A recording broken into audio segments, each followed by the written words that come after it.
I was called in Remnant. When the golden child was born, my parents sent me to boarding school, and after LSE, I didn't want to see them. My mother was furious, and then I grew up in a world of excess, but I never felt like I truly belonged to it. My parents, Christopher and Caroline Hastings, were the epitome of wealth and social status in San Francisco. They lived in a sprawling mansion perched on one of the hills, overlooking the bay. You know the type: white columns, manicured lawns, marble floors, crystal chandeliers. Our house looked like something out of a magazine, the kind of place where every room had a purpose and no one actually used them. But that mansion, for all its grandeur, was just a shell. My parents never wanted a son, and I wasn't just an unwanted accident. They resented me. They had planned for a perfect life with 2 daughters, and I ruined that from the moment I came into existence. They couldn't even look at me without that sense of disappointment clouding their eyes. Maybe it was because I didn't come out the way they had envisioned. Maybe they just never had the capacity to love me. Either way, I was their burden, the constant reminder of something that went wrong. I remember overhearing them once, back when I was about 5. They were arguing in their bedroom, the kind of hushed, angry voices that adults think kids can't hear. My dad was telling my mom that it wasn't her fault, that these things happen, but she was hysterical, screaming about how she wanted daughters, how this wasn't supposed to happen to them. They weren't supposed to be that couple, the one with the boy they didn't want. After I was born, they went to every top fertility clinic in the country. Johns Hopkins, Cleveland Clinic, Mayo Clinic, you name it, they were there. Even though they were young and healthy, they kept thinking something was wrong. They needed a reason why they couldn't have the perfect family they dreamed of. They flew to London, visiting some elite fertility center on Harley Street, and even went as far as Switzerland for treatments. My mom would come home with bags of vitamins and hormonal injections, swearing that this time it would work. But it never did. Until one day, when I was 6, they came back from another consultation, this time in New York. My mother was glowing, a look I hadn't seen on her face since I could remember. She was pregnant. Finally, their dream of 2 perfect daughters was back on track. For the first time, my mom didn't look at me with that cold, detached stare. She wasn't thinking about me at all. I didn't exist anymore. Everything became about the baby girl she was carrying. The pregnancy was treated like royalty. My mom stopped working entirely, hired nutritionists, personal trainers, a doula, and of course, the best doctors money could buy.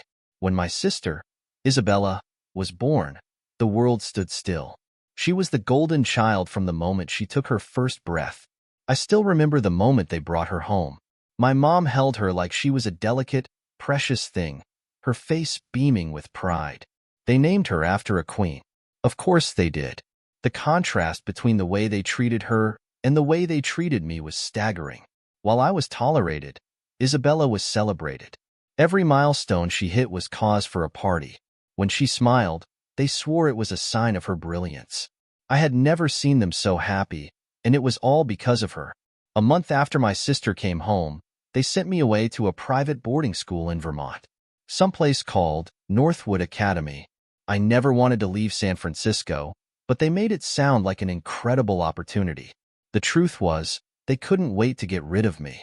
With Isabella in their lives, they no longer needed me around to mess up their perfect family image. I was packed off like some unwanted luggage, shipped out of their lives and into a school full of strangers. Northwood wasn't just a boarding school. It was a fortress for the elite, the kind of place where the children of senators, CEOs, and foreign diplomats went. The grounds were pristine, filled with manicured gardens, sprawling libraries, and more amenities than a kid could possibly need. But none of that mattered because from day one, I knew I didn't belong. My classmates didn't care that I came from money, not when they could sense that my own parents didn't care about me. They found out quickly that I was a throwaway kid, the one whose family didn't even pretend to love him. And when you're in a place like that, kids know how to exploit your weaknesses. They gave me nicknames. The Reject, Mistake, Leftover. Those were the ones they'd throw at me in the hallways or in the dining hall. I'd be eating lunch and someone would say, "Oh look, there's the one his parents didn't want." I'd laugh it off, but it cut deep. They knew I wasn't like them. They had families who visited, who cared. No one ever came for me. As the years went on, my parents became more and more distant. They visited me maybe once a year, and even then, it felt like an obligation. The visits were short, stiff affairs where they'd check in on my grades, lecture me on behavior, and then leave as quickly as they arrived. My mom would talk about how amazing Isabella was, how she was already excelling at ballet, how she was going to private tutors to be the best at everything. And I knew that every penny they spent on me was wasted in their eyes. I wasn't worth their time or their attention.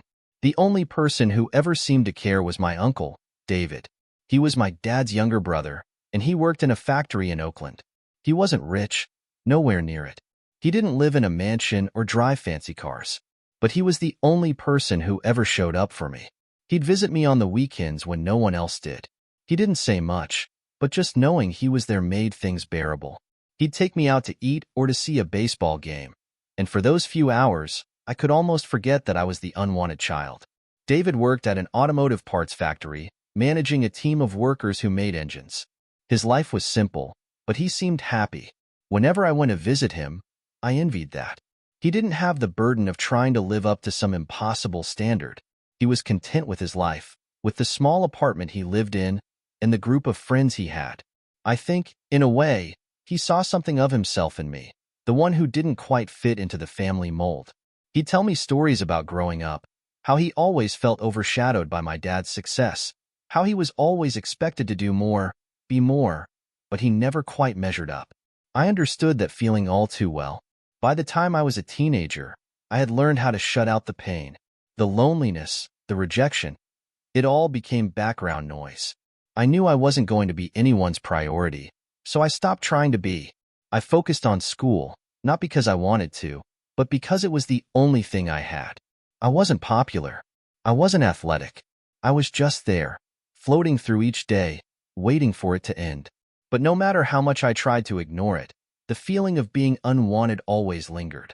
Even when I was surrounded by people, I felt alone. My parents had their perfect daughter, and I was just a reminder of a mistake they'd rather forget. And so, I drifted through the years, caught between two worlds, the world of privilege and the world of isolation. I had everything money could buy, but none of it mattered when the people who were supposed to love me couldn't even stand to look at me. That's how I survived. Not by living, but by enduring. By the time I graduated from Northwood Academy, I knew one thing for sure. I was done with my parents. They may have paid for everything, and sure, they had the money to send me to the best schools, but emotionally, they had abandoned me years ago. Financial support was all they ever gave me, and I was fine with that now. I didn't need their love or approval anymore, just their money, and I was determined to use it to get as far away from them as possible. After graduation, I decided to study abroad. It wasn't just about wanting to escape San Francisco and my family. I wanted to be in a place where I could start fresh, somewhere that didn't hold memories of being the reject or the son they never wanted. I applied to several top universities and eventually got into the London School of Economics. LSE was prestigious, elite, and far enough away from home that I wouldn't have to see my parents or my sister, Isabella, except for the rare family holidays where I couldn't make an excuse to skip. My parents didn't fight me on it. I think they were relieved, to be honest. My father wired me a large sum of money for tuition, housing, and expenses, and I suspect he was secretly glad I chose London. The distance meant they could maintain the facade of a caring family while not actually having to deal with me in person. LSE was everything I hoped it would be. The city, the people, the energy.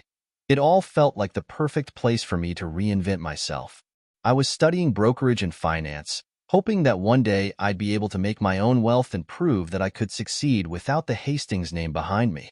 I was tired of being seen as the unwanted son living off a trust fund. I wanted to build something of my own, but university wasn't without its challenges. From the moment I arrived, I could tell I didn't fit in with the old money crowd. The British elite had their own rules and hierarchy, and they were quick to remind anyone who wasn't part of their world that they didn't belong. My accent and background were easy targets. Some of my classmates, mostly sons of aristocrats and old family wealth, would make snide comments. "Oh, here comes the American. Is that how they do it in the colonies?"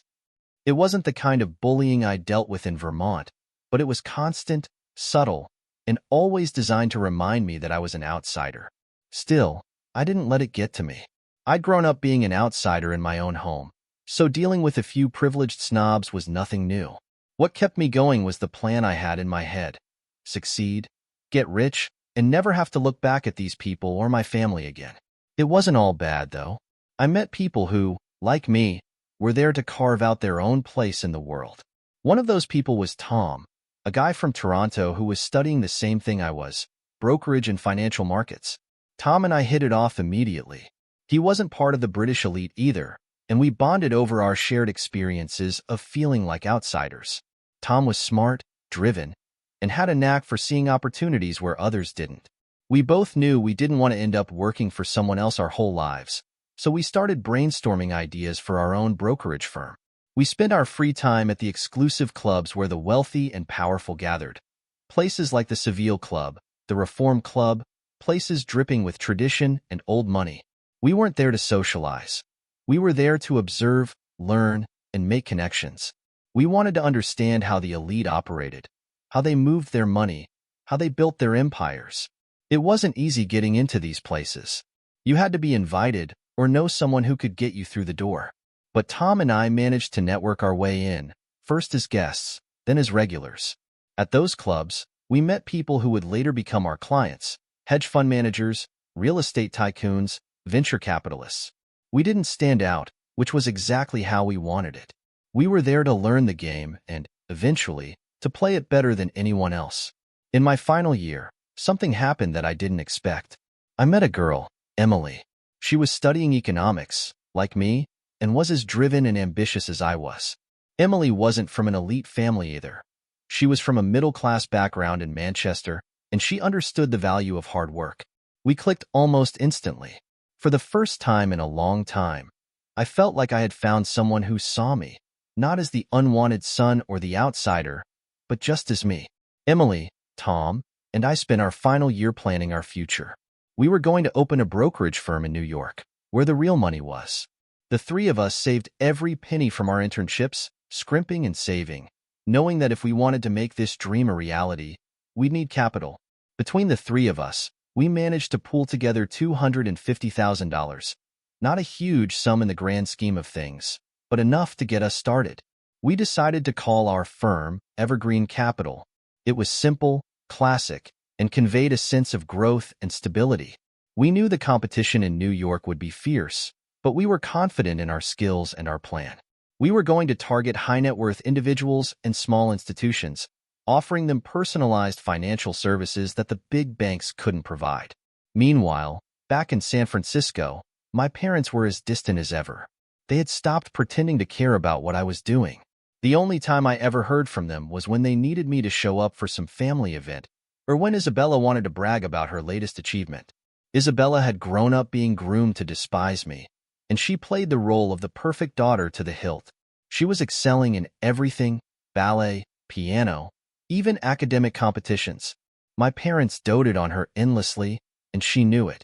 They had raised her to believe that she was the star of the family and that I was nothing more than a failed prototype. She made sure I knew that too. I remember the last time I saw her before I moved to New York. It was at some charity gala my parents had dragged me to. Isabella was all smiles, charming the crowd, while I stood in the corner, counting the minutes until I could leave. At one point, she came over to me, her face still plastered with that perfect smile, and said, "You know, they only invited you because they needed to fill out the family photo." That was the last straw. I left the gala early, booked a flight to London that night, and decided I wasn't coming back. When we finally graduated, Tom, Emily, and I moved to New York and set up Evergreen Capital in a small office in Midtown. It wasn't much, just a few desks and computers, but it was ours. We hit the ground running, using every connection we'd made over the years, every bit of knowledge we had gathered from those elite circles, to land our first clients. We knew the market was competitive, but we were determined to carve out our own space. The first year was tough. We worked long hours, often 7 days a week, hustling to build our client base. We were up against firms that had been around for decades, firms with billions under management. But we didn't let that intimidate us. Slowly but surely, we started to gain traction. We landed a few small institutional clients: hedge funds that were looking for a more personalized approach, and before long, our reputation started to grow. It wasn't just business that was thriving. My relationship with Emily deepened as well. She wasn't just my partner in the firm. She was my partner in life. For the first time, I felt like I had a real family, one that I had chosen, one that actually cared about me. But despite all the success we were starting to see, I could never fully escape the shadow of my family. My parents would occasionally send me updates about Isabella's accomplishments, as if they were trying to remind me of my place in the hierarchy of their lives.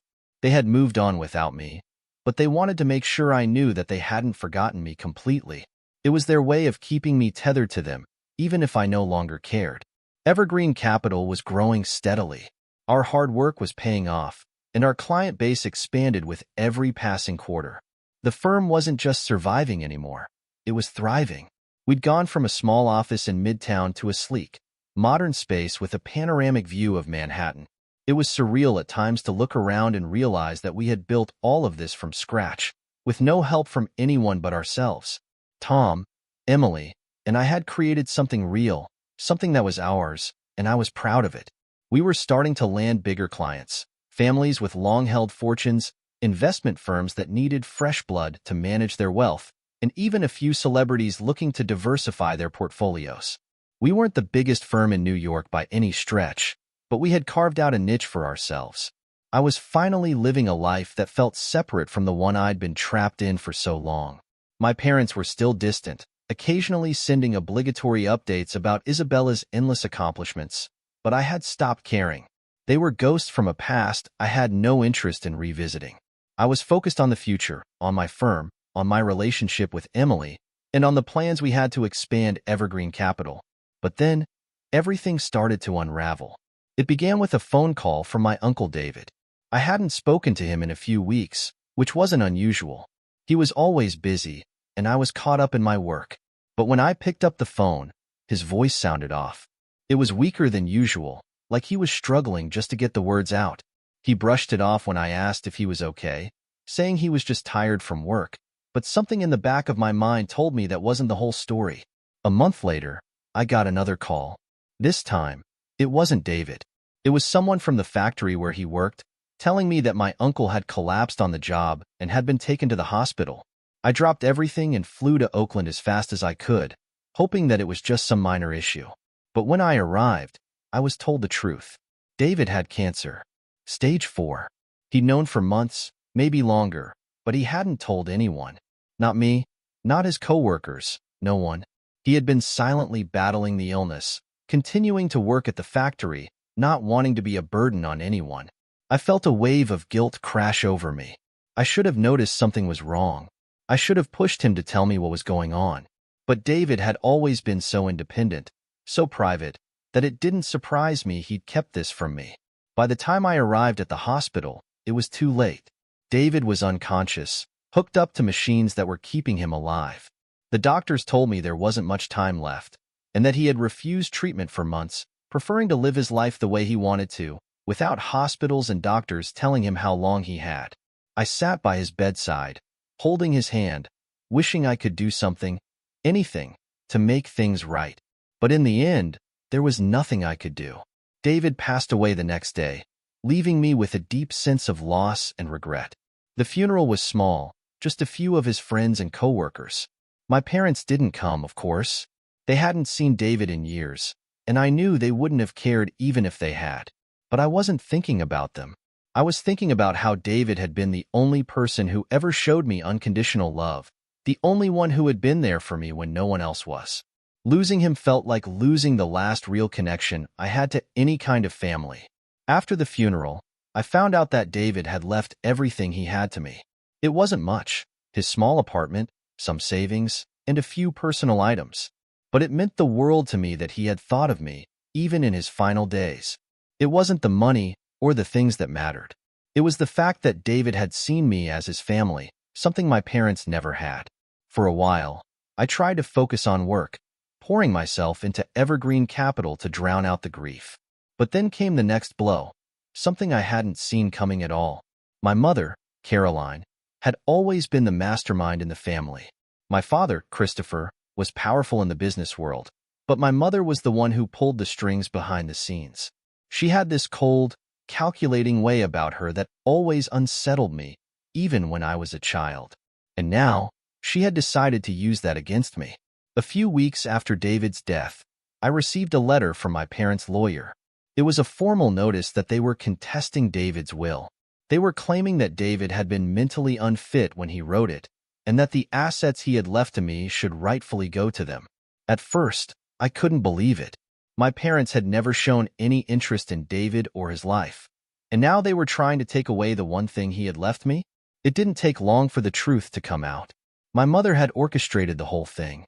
She had convinced my father that David's assets should be theirs, and that I didn't deserve anything from him. She was using this as an opportunity to destroy me, as she had apparently told one of her friends. She saw me as a threat now, someone who had built a life without her, someone who had succeeded without needing her approval or her money. And in her twisted mind, I had to be punished for that. The legal battle that followed was brutal. My parents had the best lawyers money could buy, and they weren't afraid to use every dirty trick in the book. They painted me as an ungrateful son who had abandoned his family, claiming that David had been manipulated into leaving his estate to me. It was all lies, of course, but in the world of legal battles, the truth often takes a back seat to who has the most resources. I fought back, with Emily and Tom by my side. We hired our own legal team, using some of the money we had saved from Evergreen Capital to cover the costs. It wasn't just about the money anymore. It was about principle. I wasn't going to let my parents take away the one thing David had left me, the one person who had ever truly cared about me. The fight dragged on for months, with both sides refusing to back down. At the same time, my parents started using their influence to try to sabotage Evergreen Capital. They began spreading rumors in the financial world, using their connections to cast doubt on our firm's legitimacy. It was underhanded and cruel, but it didn't surprise me. This was exactly the kind of thing my mother would do. She wanted to see me fail, to see me crawling back to them for help, begging for forgiveness. But I wasn't going to give them that satisfaction. We doubled down, working even harder to prove ourselves in the market. Our clients stood by us, trusting that we would continue to provide the personalized service we had always promised. Slowly, we began to win back the confidence of the industry. And then, just when I thought things couldn't get worse, Isabella got involved. She had grown up with my parents' constant praise and adoration, molded into their perfect daughter, and now she was an extension of their hatred for me. She went on social media, posting thinly veiled comments about family betrayal and how I had taken advantage of a sick relative. It was a PR nightmare, and while I knew it was all lies, the damage to my reputation was real. I knew I had to fight back, not just in court but in the public eye as well. We hired a PR firm to help manage the fallout, working to get our side of the story out there. We didn't stoop to their level, we didn't spread lies or attack them publicly, but we made sure people knew the truth, that my uncle had left his estate to me because I was the only family member who had ever been there for him. Through it all, Emily and Tom were my rocks. Emily, especially, was my anchor in the storm. She stood by me through the worst of it, never wavering, never doubting that we would come out on the other side stronger. We spent long nights in the office, strategizing, planning our next moves, both in the legal battle and in business. It was exhausting, draining in every possible way, but I knew I couldn't give up. After months of back and forth, we finally got our day in court. My parents and their legal team threw everything they had at us, but in the end, the judge ruled in my favor. David's will was upheld, and I was officially recognized as the rightful heir to his estate. It wasn't about the money, not really. It was about vindication. It was about standing up to my parents and proving that I wasn't the weak, unwanted child they had always believed me to be. But even though I had won the battle, I knew this wasn't the end. My parents weren't going to disappear from my life, no matter how much I wished they would. They were still out there, still plotting, still trying to find a way to take me down. And so, with the court case behind me and Evergreen Capital stronger than ever, I braced myself for whatever came next. Life after winning the court case felt like it should have been a victory, but instead, it felt like a reprieve, a moment to catch my breath before the next storm.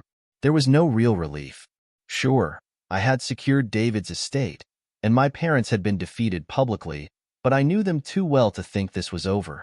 They had money, power, and influence, and they wouldn't just let this go. I could feel it in my bones. There was more to come. But for a brief moment, I allowed myself to enjoy the success of Evergreen Capital. The firm was expanding, and despite the attempts my parents had made to smear our reputation, we were landing bigger clients and making waves in the financial world. We'd managed to triple our client base in just under 2 years, and our assets under management had grown to nearly $500 million. Tom and I were in talks to open a second office in Chicago, and Emily was leading negotiations with a major European investment fund that could potentially bring in millions more in capital. Things were good, better than good, actually. We were on the verge of breaking into the upper echelons of the financial world, the very world I had once been so desperate to escape. It was ironic, really, that the world I had despised as a child, with its cold elites and empty wealth, was now the one I was carving a space into on my own terms. But this time, I wasn't the outsider. I was becoming one of them, but not in the way my parents had imagined. It was in the middle of all this growth, all this momentum, that the next blow came. It started with a phone call, but not the kind I had expected. The SEC was investigating Evergreen Capital. At first, I thought it was a mistake. We had been meticulous about compliance, especially after the nightmare with my parents. We had made sure every client, every account, every transaction was above board. Tom and I had hired the best compliance officers we could find, and we had regular audits to ensure everything was in order. There was no way we could be under investigation, not legitimately. But the investigation was real, and it was serious. The Securities and Exchange Commission had received an anonymous tip that Evergreen Capital had been involved in insider trading. The words hit me like a punch to the gut. Insider trading? That was a death sentence in our world.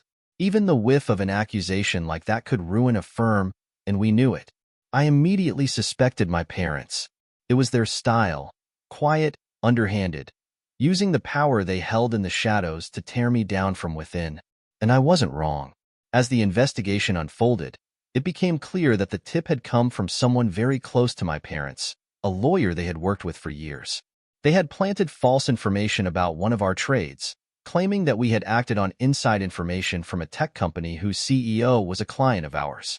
The story was fabricated from start to finish, but the damage was already done.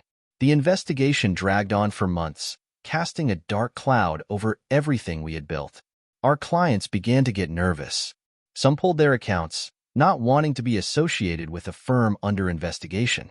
Others hesitated to invest new capital with us, waiting to see how the situation would unfold.